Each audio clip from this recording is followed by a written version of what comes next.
এই টাক্সটা বাজাচ্ছ ওইটা যেন, ওই যেটা কোনটা যেন, হ্যাঁ, সা রে গা মা পা, রে গা মা পা ধা, গা মা পা ধা নি, মা পা ধা নি সা।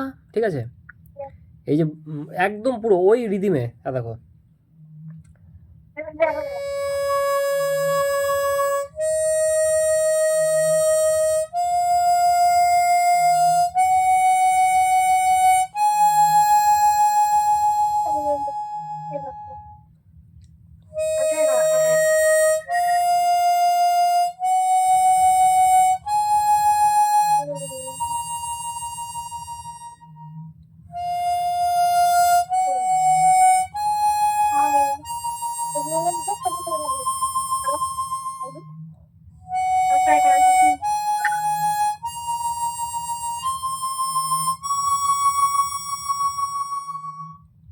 ওকে, আবার রিভার্স।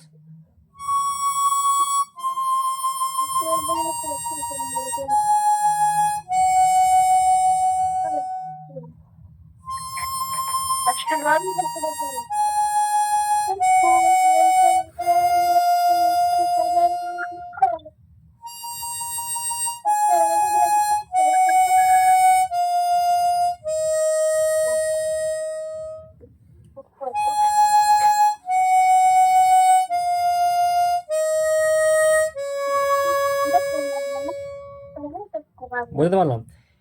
এই যদি এইভাবে বাজাও, ঠিক আছে, তাহলে কী বলতো, ভুলটা অনেক কম হবে। কারণ দেখো আমিও একটা ঘরে অনেকক্ষণ ধরে স্টে করছি, ঠিক আছে, যখন এইটা যখন হয়ে যাবে তখন তুমি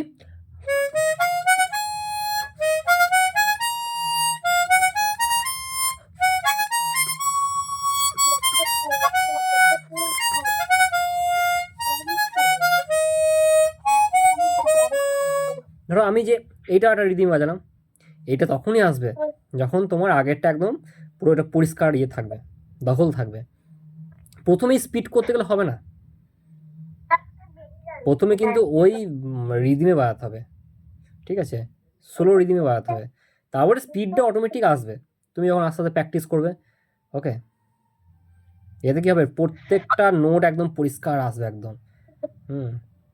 একদম। তারপরে মেজারমেন্টটা যে এটা, এই যে সা রে গা মা পা, আবার আসছো ঘুরে রে গা মা পা ধা, এই যে ব্যাপারটা, ঠিক আছে, এই জিনিসটাও তোমার চলে আসবে।